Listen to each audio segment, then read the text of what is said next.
This is Dr. Brad Watts, and you are listening to the Nutrition Hero podcast. Thank you for joining me today. As always, I am here with movers and shakers in the functional medicine clinical nutrition world, and today is no different. I have a special guest for you who I will introduce in a moment. But first, I want to make sure that you get to hear a little bit about the sponsor today. There's a book that I want you to go and read, and that book is called Expert Secrets. There will be a link in the notes below here if you're listening on iTunes or on YouTube, or if you're on Facebook, it'll be in the comments section below. Get a hold of this book. This book is a book that'll transform your vision, your viewpoint on marketing, and it's going to give you some tools that will jumpstart your ability to connect with your audience. And if you don't have an audience, that'd probably be a good place to start. So anyway, check this book out. It's changed how I have approached advertising, number one, but then number two, how I've approached with connecting with my audience. So I think you'll enjoy it. The book, again, is written by Russell Brunson, and it is called Expert Secrets. So take a peek. All right, today on the Nutrition Hero podcast, I have our special guest, the lovely Miss Robin Nielsen. And Robin, welcome to the podcast today. Hi, Brad. Great to be here. Yeah, thank you for being here. We met earlier this year out in California, in Monterey, California, and I was very happy to connect with you and your message, and I want to make sure that we get that message out here. I've tried to have you on the podcast for the last couple of months here, but seeing that we planted it here at the end of August is going to work just fine. So, all right. Excellent. I can't wait to get started and share the message. That's right. So today we're going to talk about PCOS, and what I would like to do is, from your perspective, I want to get some facts on PCOS and what it looks like and who it's affecting and all of that. Can you help me understand PCOS?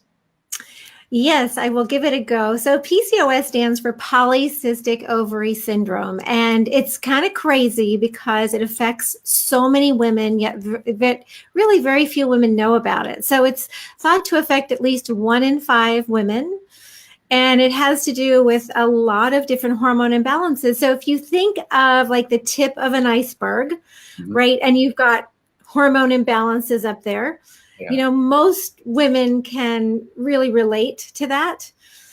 But then underneath, you've got all these symptoms, right? So you have like thinning hair on your head. You might experience acne like I did, really persistent acne, you know, well beyond the teenage years. Facial hair, right? That's a big one. Or dark terminal hair that, you know, men have. That's can right. Be a big part of a woman's life as well. So if she's plucking or shaving or using laser, that's a really good indication. Menstrual irregularities are a huge symptom of polycystic ovary syndrome. So either too frequent, right? Your menstrual cycle's coming too frequently, or it's just not coming at all, or you're not ovulating, right? So those are all really big signs of PCOS. And, you know, a very heavy period also is a sign. So any menstrual irregularities, miscarriage is a really big deal in women with PCOS. And then weight gain. So I kind of say unexplained weight gain because it's really easy sometimes for women with PCOS to just, you know, shoot up on the scale. And then it's really hard to lose weight. Right. And then there's the thin version of PCOS, which is, you know, a lot of the same drivers, a lot of the same root causes, but, you know, the woman is just thin. Right. Gotcha. And then, you know, there's the fatigue that comes with it. So, of course, if you're gaining a lot of weight, the fatigue comes with it. And then depression and anxiety are really big in the PCOS community. And those are kind of the big symptoms of PCOS. There may be cysts on the ovary. There may not be cysts on the ovary. It's not a great diagnostic criteria, but there is a way, if you really want to be diagnosed, there is a way to see if you have the very specific PCOS cysts. Wow. So in this instance, the PCOS is a syndrome, basically a conglomerate of all these different symptoms. How long have you been looking at this conglomerate of symptoms and organizing a way out for people? So for a really long time, so my focus has always been on hormones, right? Yeah. So for the last 13 years, I've been very focused on this. There are a couple symptoms that I forgot to mention because there are so many. So every woman really has different symptoms. And that's why it's so hard. It's like now there's this big bucket called PCOS. And if you have hormone imbalance symptoms, chances are your doctor might throw you into that bucket, right? So it's a really... it's just kind of a multifactorial condition that really affects a lot of women. So skin tags are another one, and something called acanthosis nigricans, which are those dark velvety skin patches. That is very common. And a lot of times, you think your skin is dirty, right? Or your mom thinks your skin is dirty. It's in those creases, right? So I've heard so many women say, oh my gosh, we just rubbed and rubbed and rubbed and the dirt didn't come off. And it's because it's not dirt, right? Gotcha. Goodness. Yeah. So been looking at this for a really long time. And I just wanted to see if there's anything else I missed. Those are the biggies. And of course, what comes with that too are a lot of digestive problems. So, it's kind of a chicken and the egg kind of how to get started. So the thing that piqued my interest when we talked back in California was that you have a passion for helping these people that are suffering from PCOS, but also there are some misnomers that happen with the diagnosis. There are some things that the story, so to speak, that's been told by many, many providers across the United States is that, it's PCOS, that's what you have. Here's your metformin and we'll catch you later. Right. And that's not necessarily the entire truth to the situation. So in your experience, what have you found to be the key in cracking open the case for somebody? Well, it really comes down to learning how to best take care of yourself. Mm-hmm.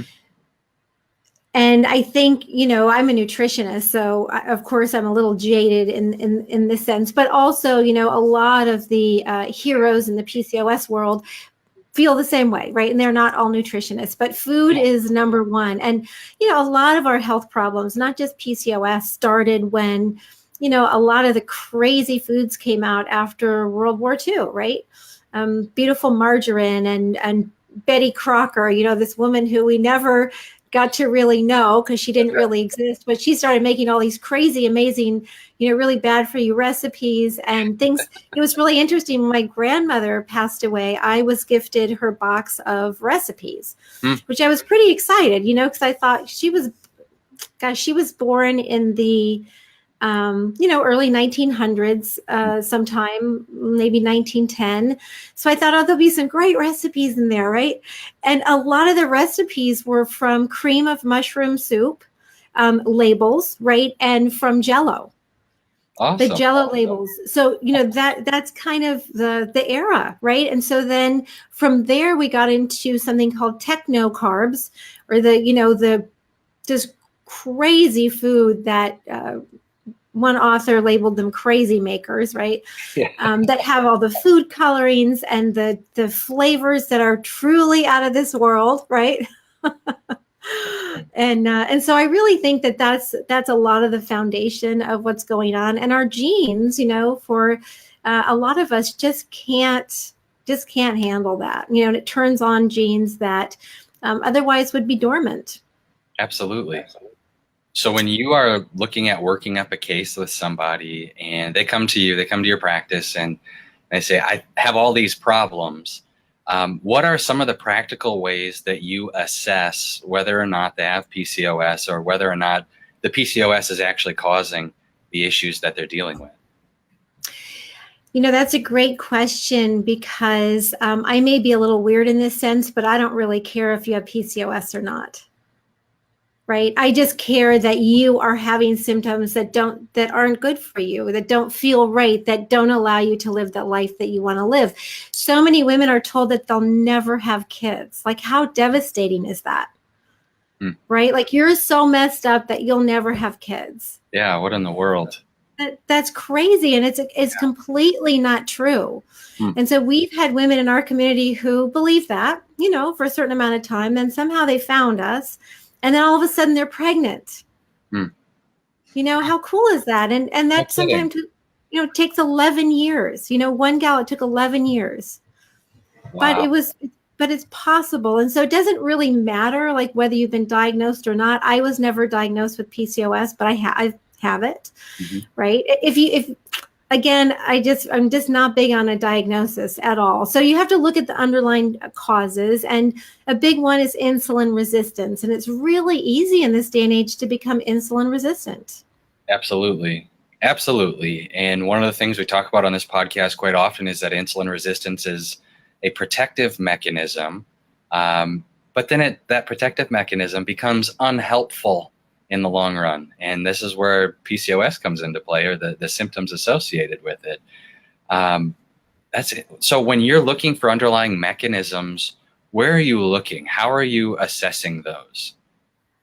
So I'm really big on, so I think symptoms are really critical, first of all, because by just looking at certain symptoms, you can actually tell which pathways your hormones are being metabolized down, which I think is fantastic, right? So you can just glean so much from symptoms. Let's go there for a second. Do you have any examples of symptoms that would match specific pathways?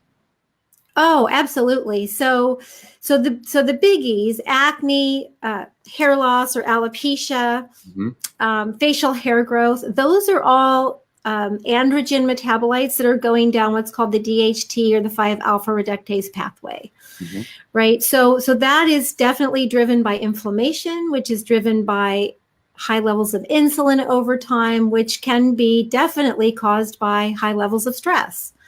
Right. And stressors come in all different forms, as being really focused on environmental, toxins and Yeah, detox and all that sort of thing. That's huge, right? In the population of women with hormone imbalance symptoms. absolutely. Okay. So in the instance that somebody, so this is kind of a specific case, and I'm thinking of somebody in my head right now. Okay. So, but when you have somebody that maybe they have diabetes and, or maybe they have insulin resistance, or maybe they're on insulin in that instance, is there a way to divert that 5-alpha pathway from being funded? Like, are there nutrients people can use? Are there strategies that they can use with exercise or otherwise? Anything along those lines? Oh, of course. Let me just go back to your previous question, because there are a few more telltale signs there as far as hormone metabolism. So a lot of times women with PCOS don't metabolize their estrogens well. They get backed up with a bunch of xenoestrogens, which come from the environment, which are so potent, right? So it's interesting because a lot of times in women with PCOS, we think of estrogen dominance, Yeah. right? So we're thinking of way too much estrogen, not enough progesterone. Low Right. progesterone causes a lot of the menstrual irregularity symptoms, can really add to anxiety, right? Because progesterone is our nature's Valium, Mhm. right? It makes us feel so good and connected and relaxed, and just think of progesterone feels so good. I'll have to remember So that. Nature's Valium. yeah, nature's Valium. Yeah, I absolutely love that expression. Yeah. And so as a result, it's not so PCOS. I really love to bust a myth. I've talked to so many of my colleagues about this, and it's not an estrogen dominant state, because estrogen is pretty low too. But in the sense of estrogen dominance, there's definitely more estrogen usually than progesterone. And of course, again, it can be metabolized down the more of the 4-OH pathway at times. Mhm. And then you just might not be clearing them well. So of course, methylation nutrients are really important. And then for that more potent androgenic pathway, things like zinc. Like zinc is one of my favorite nutrients because it can really block that pathway. Saw palmetto, right? We have we have a whole nutrient system that has some of these things in it to help block that pathway. But the real blocker is really a change in your lifestyle, right? So while you're working on that, you can also be taking some really powerful nutrients. And zinc and magnesium are my favorites. I don't know how you feel about those, but they are fantastic for even chelation, I think.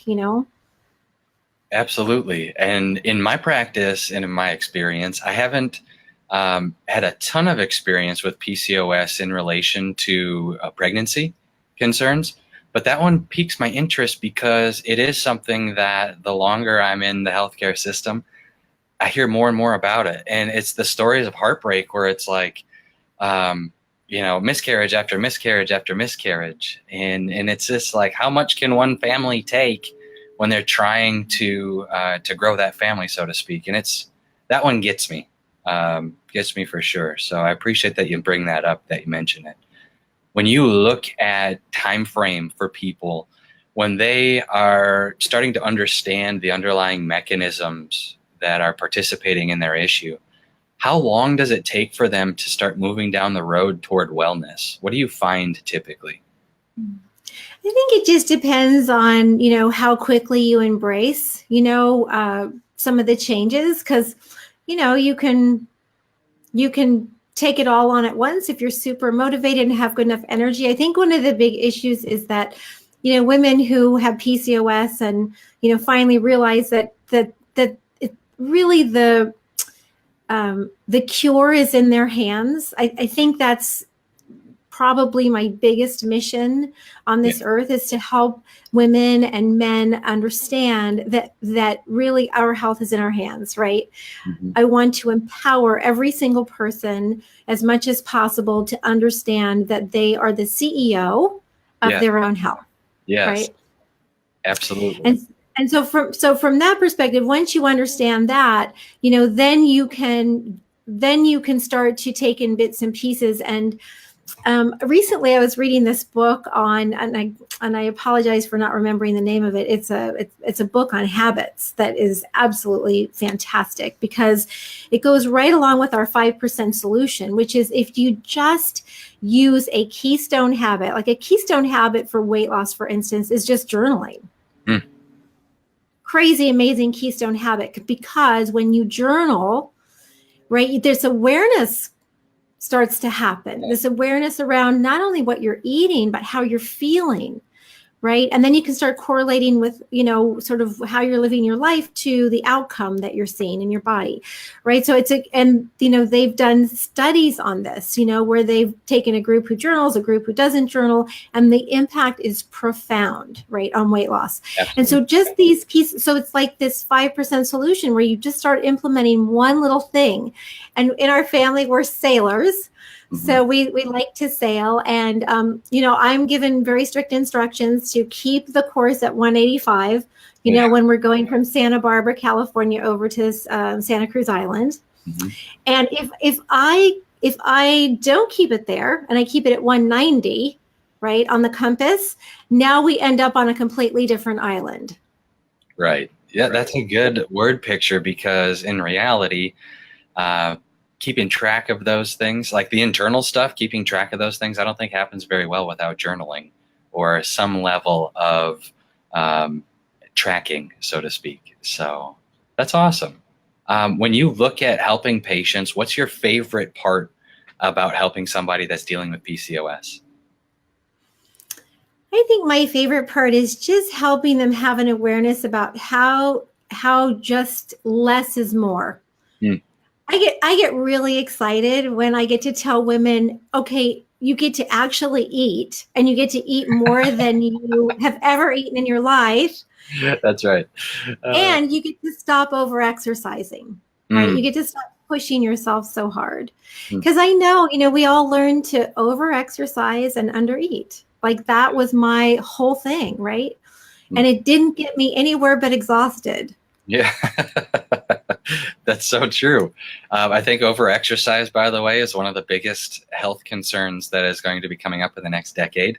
And it's interesting because it's not something that is hitting middle America as much as it is the coastlines. So especially out on your area, the West Coast. So interesting. Wow. Yeah, here at the beach, we're crazy exercise fanatics, and it's tough because the surf's right out there. We want to go surfing. I'm a competitive tennis player. Great hiking, amazing bike riding. You just want to be outside. That's right. And that's one aspect. But the other aspect is the whole CrossFit thing, and just this really intense exercise, we have this mindset that if we don't do that, then we have this guilt around it. I mean, this is in our community all the time, right? I feel so guilty that I'm not running my 5 miles, or, I'm not pushing myself harder. And it's just going to take you the wrong direction hormonally, and your symptoms just get worse. And we've proven this over and over again. Absolutely. There's some research out there as well that says that when a task is done out of guilt, the value of that task is hardly ever realized, even though you still got the task done. And it's just because of the emotional connection to it. And it's interesting because sometimes guilt's a powerful motivator for people with food. And it's also swipe your legs out from underneath you if that's consistently happening. So interesting. What's your experience look like with helping patients, PCOS patients, or patients that don't feel well and have hormonal issues? What does it look like for them with sleeping and sleep habits and stuff like that? Oh, you've touched on a favorite topic of mine. In fact, for a while in my practice, I just focused on sleep because I felt that if I could get people sleeping, so many of their symptoms would improve in a really short period of time. And I still believe that because especially with PCOS is really driven by stress, right? And I call a lot of the types of stressors, I call them hormone deal breakers. Okay. Because cool. they're really affecting your insulin and your cortisol levels, right? And when you affect insulin and cortisol, now all of a sudden things kind of go sideways. Because cortisol is our daytime hormone that we've got to have high in the morning and lower at night. And if we're constantly running from the tiger, right, we have chronically high levels of cortisol, and we have chronically high levels of insulin to keep that blood sugar going into the cells so we can survive. Right. So they always play together until they don't, because you just don't have enough, you burned out the beta cells in your pancreas or whatever's happened. And then you become insulin resistant, and then you start storing it all as fat and you feel terrible. So sleep is like, I think it's the, health elixir, right? Because if you get a good night's sleep, you're so much more insulin sensitive the next day. That's crazy, awesome. Right? Yeah. And we all know how we feel if we've had a good night's sleep. We're happy. We're not grumpy, right? So our moods are better. And if you've ever tried to put your pants on, after a terrible night's sleep, they don't fit so great, right? But after a really good night's sleep, oh my gosh, you feel pretty sexy. That's right. Oh goodness, that's funny that you bring that up. Life is just better when you get a good night's sleep. So even the most modest amount of sleep restriction causes inflammatory markers to rise, right? Like interleukin-6. So we know that it causes inflammation, and right along with inflammation is that insulin resistance. Gotcha. And so with all women with PCOS, there's a low grade inflammation going on all the time. So those are some great markers to run. I think one of the biggest problems in really sort of understanding what your problem is that a lot of women say, oh, I'm not insulin resistant. But that's just because when they get their blood work done, that's what their doctor tells them, because they don't ever run the fasting insulin marker. Right. I mean, 100% right. Goodness. So if you don't run that, how do you know? So then you have to start looking at symptoms. Right. And so, sleep, I think, is just a fantastic way to reset a lot of things. And, going to bed, by 10 at the latest. And then I see a lot of women who actually will get up super early to get that, really intense exercise in. So they forego that really good sleep. So I would like to now give you permission to sleep in and do moderate exercise, right? Just, go for a walk. And even so, we have an incredible program coming up that's starting shortly, and we share a gazillion of these tips in the Natural Solutions for PCOS online conference. And I could share them all here right now, but I think we have like close to 140 simple tips that you can do. Yeah, that's right. So, and I wanted to ask you about that because that's one of the things that I'll have a link to in the podcast notes below here. But your conference that's coming up, I went through and was able to watch some of the video information that you have there and the people that you have involved, and it looks really cool. What have you found? Like, what's the message right now? Is it a message of hope? Is it a message of how to? Is it a message of all of those? Well, I get goosebumps when I think about it because I created this. This is my fourth like online conference, fourth summit, so to speak. And I do it because again, my mission is to help empower women, right? And you can't empower yourself if you don't have that hope. So it is fantastic because even all the women on the homepage video have suffered from PCOS and conquered it, basically. So there's incredible hope. There's amazing inspiration. I didn't even realize it at the time, but a lot of the practitioners who I interviewed have PCOS themselves. Yeah. They got into becoming a naturopath because they have PCOS. Like, it's totally inspiring. So, where you thought there was no hope, there's incredible hope. And each practitioner or each expert gives 3 simple tips you can do right now. I give them the parameters of it's, for someone who's really tired, very unmotivated, just learning about this. What can she do? And so it makes it really super simple. And every practitioner is so caring, really gets it. I even have a couple of researchers on the program. Dr. Joe Pizzorno is an incredible researcher. You and I both know that he is like one of the founding fathers of integrative medicine. Yeah. And he has these crazy statistics, like just crazy statistics around what causes insulin resistance. And I think one of the big messages too is it's not your fault. It's just absolutely not your fault. But then I would follow that up with, it is your responsibility to figure it out. That's awesome. That's awesome. Robin, I am motivated to learn more about this because my practice, again, has not been focusing on PCOS in my practice, but I'm motivated to learn more about that just because of the information that you've dropped here today. Just a little bit of cookie crumbs, so to speak. I like that. That's pretty cool. So I'm going to have a link to this online summit, this online meeting that you're having in the podcast notes below. And if anybody wants more information, obviously click that link and go take a peek.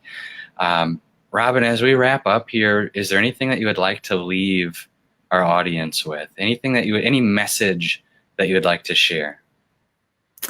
Well, I think the biggest thing is to join the conference because it's an incredible opportunity to really take charge of your health, empower yourself, find the hope, the inspiration that you need. Once inside, there are 3 incredible bonus gifts where you just get to dig in right away about what PCOS is, what causes it.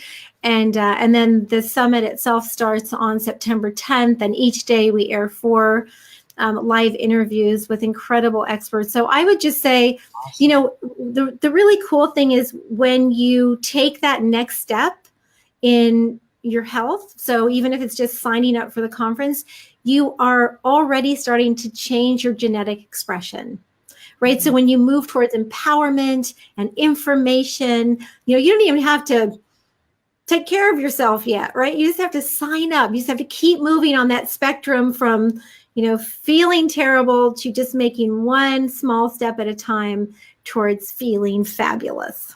Awesome. Robin, thank you so much for joining us here. I appreciate your time and keep doing what you're doing. All right. That's very awesome. So thanks so much for having me. It's great to be here. All right. Blessings.